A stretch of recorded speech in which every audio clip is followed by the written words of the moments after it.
Hi there, this tutorial is about how to model a human hand using box modeling, and box modeling is always using a low poly polygon mesh, and we'll just start off with a cube. I can actually give it the first shape before I make it editable. Let's select it. I'm in polygon mode right now, so that's why I can't do anything, and I'll just scale it back. I'm making the hand straight up, so the fingers are going to be here. To the left is going to be the thumb, or to the right. I have to decide later. And I'm already giving it over the x-axis for subdivisions, and let's do 3 over the y, and let's make this editable. Switch on your crocheting lines, and this is our starting point. Now this obviously doesn't look like the palm of your hand, and it takes a lot of tweaking and tuning, so I'm not going to build a complete hand in just a single tutorial. I'm just going to show you how the process goes and which tools to use. Now first of all, we have the general shape of the palm of the hand. What I'm going to do is already start tweaking the general shape. So I'm going over to edge mode, use the move tool, the E on your keyboard, and just adjust a couple of things. If you take one axis, you only move along that axis. If you want to go, for instance, here with the Z axis and Y axis, just flick off the X. This, by the way, this setting is remembered by the tool itself, so it won't change, and then you can basically use it in 2D. So I'm just adjusting a few edges and making it so that it looks a little bit more like the shape of a hand. Let's move this one in so we get the palm of the hand. Not too much though. And we'll probably do some loop cuts and stuff to it, but this is where it starts off. Now, in general, I wouldn't really advise you to start pulling out the fingers all together, so all 4 of them. Oh, by the way, I switched to the global axis here, so that makes it easier to move it up and down instead of the local axis. I would just do it finger by finger and keep rolling around and look at your own hand. You probably are using your right hand, so make a left hand and you got an example right next to you.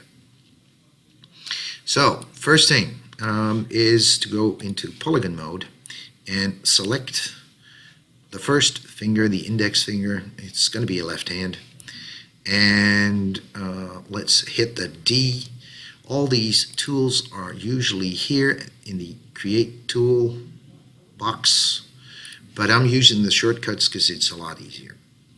Now if you do multiple polygons for an extrusion, you might want to flick off this, preserve groups, because it will keep the polygons together as long as they're not at an angle less than 91 degrees or 90 degrees. It might actually be the other way around. Let's see. So if I take these 2, just for an example, I hit the D again, and I extrude this, click and drag somewhere in the screen where there's nothing at all, then these 2 are attached together. Now you don't want that, presumably, so you can do this, but these 2 were right in the same plane, so there is actually no connection here, but you can't see. If I move it, then you can tell. Don't make them so tightly together because you can't edit in between the fingers. Now, let's just reverse this and let's start with the index finger. So So you take the D and I'll just pull it out. And what I'll do is I can make loop cuts where the actual creases of the fingers are. So I'm not gonna make these creases as extra subdivisions. I'm just gonna make these sections like this and like this. Basically a single finger.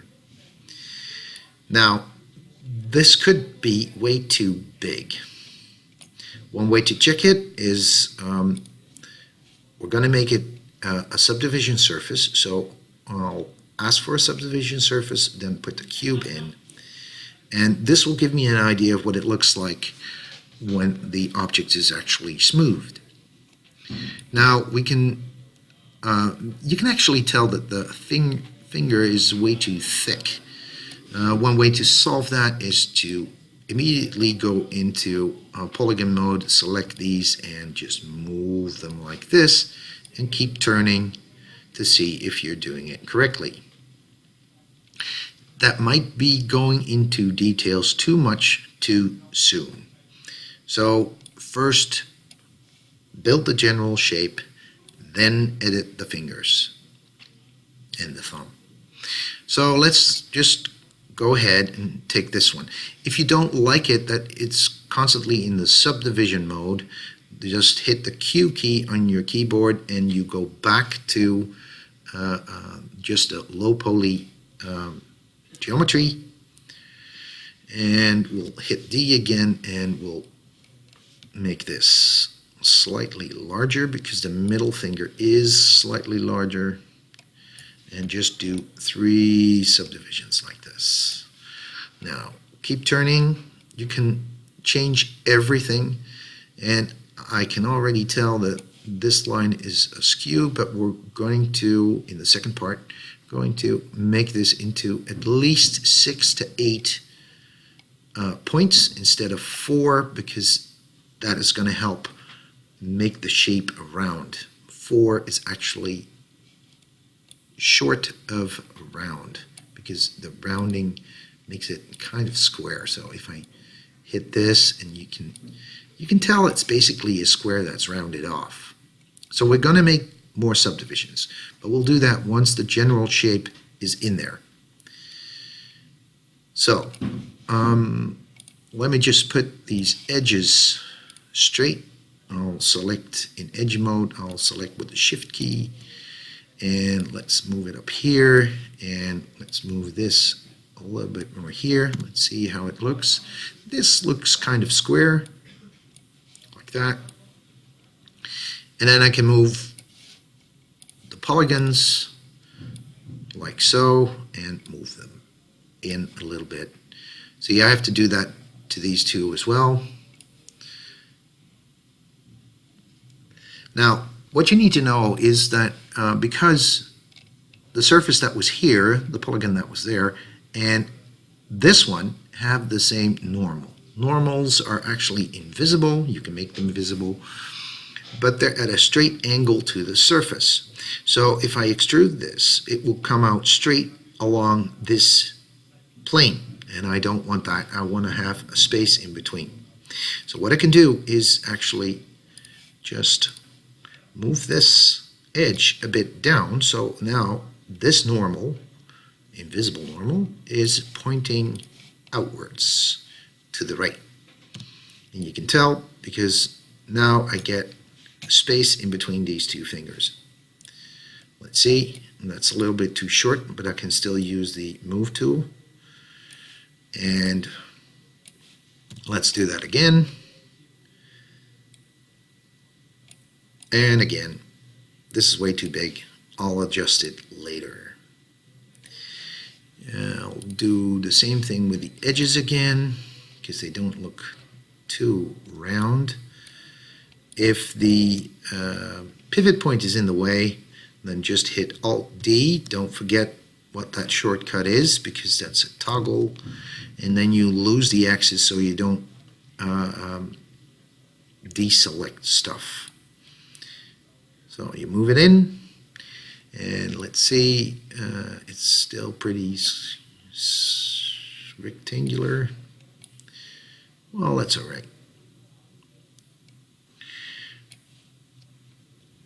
Okay, let's move this edge. Let's move it down. I'll take the global y-axis, and now we're getting into different tools because this looks very square. Now what I can do at the beginning before I extrude is move this in so it's more rectangular, and then I'll just pick this, but it's pretty wide, and the pinky is not that wide. So I'll just do the first extrusion, maybe hit the R for rotate, and as long as I stay outside this circle, well, maybe I shouldn't do that. I'll just take the red one. I'll move it like this, just slightly, and I can scale it with the regular scale.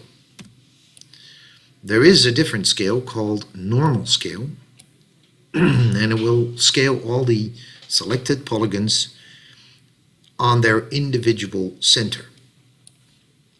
So, for instance, let's just select with the Shift key, select all the fingertips. Hang on, that's not the Shift key. And I want to make these all smaller, but all on their individual centers. Now with the scale tool, I will get this, which is incorrect. But with transform tools, normal scale, I can actually do it over their individual center points. Right, let's go back to extruding the pinky. Now you see that the normal is slightly crooked, so maybe I should just move it out. And let's see if it's rectangular. It's kind of rectangular. Here I'll hit the scale tool, the T, and just make it slightly smaller. And then hit the D again and just add the last digit. Now, this looks kind of crooked, but it actually looks better than the straight fingers, and these fingers are too short, etc. You can edit that as follows. First of all, there's a short key for, I'll go into edge mode, and there's a short key called UL. And what UL does is a loop select. So I can take this selection, and it's just the edges, and I can move this. And I know that the X is inactive, but if I take the red axes, then it will override. And I can actually make these UL and make these digits a little bit more natural, like this. So UL for the edge loop selection. You can use UL with vertices and polygons, and say you got this and you actually hold down the control key and go to points. You get the same selection, only convert it into points, which is really convenient. Right. We had the knife tool. The knife tool is actually located, where is it? Commands, no, transform tools. Where is it? Knife tool, line cut. But I use shortcuts because it's easier and it's faster. So if I do KL, I get a loop cut. Now this is really convenient because it doesn't screw up your UVs. They're already screwed up on the fingers, but it doesn't screw up here. And you can just add an edge.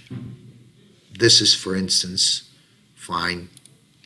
It's not, but just for an example, and you can tell that now I got this whole loop around. That means I don't have any triangles, because if you only cut a few polygons and there's polygons next to it, it will cut into triangles because it will try to keep it into tris and quads. All right, let's undo that, and I'll show you now how to do the thumb. So I'll go into polygon mode again and grab these two to start extruding the thumb. Now we have the extrude and we can do this, but now I need to preserve because I don't want these polygons to split. One way of forcing a split is, if I all the way put it up here, Jesus, no, that's not good. Anyway, this maximum angle actually determines the cutoff point of where it keeps those two polygons together. Experiment with it. It's not important right now. But I need to preserve groups. You can do that in hindsight, but not when you exit the tool. So now we got this, starting the thumb, and I want to immediately make the starting point for the digits a little bit easier, and I want the thumb to stick out like that, like so, and maybe even select a polygon and move this out. I still have the extrusion on my mouse though. This would be a good start for the thumb. Let's go back to the edge and move this out, and then go to this polygon and extrude it, and maybe scale it a little bit like this and move it out like that. And finally, put the last digit on. Now, the one tool that I haven't shown you, and what you might want to use, is the inner extrude. The inner extrude works like this. You hit the eye on your keypad, and now you can go inside the plane of your selection. It can be very handy. Now, what I need now is the normal move, because I can't, let's see, well, this would be okay,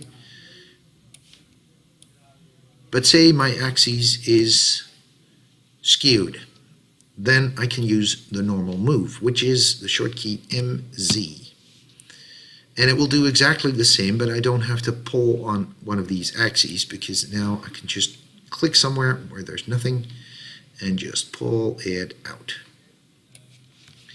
Now, this is your basic hand. You can see it's really blocky and it's really flat. Look at your hand and make adjustments. The one thing that you're going to do when you've made your first layer of adjustments is use the loop tool again, the knife loop again, deselect everything, so knife loop, and actually cut once here, and then cut the fingers like so. And now, once I roll into this, I can actually select four. I have to hold down the shift key, the four edges, the four corners, sorry. And if I scale these together, it actually becomes more round. Now what it was this, hang on, which kind of looks square, and what I am aiming for is more this. And I can actually make it more pointy with this, etc. Now, creases in the fingers is going to come up next. I'm going to make a second part, and I'll show you how to do the creases without adding too much geometry.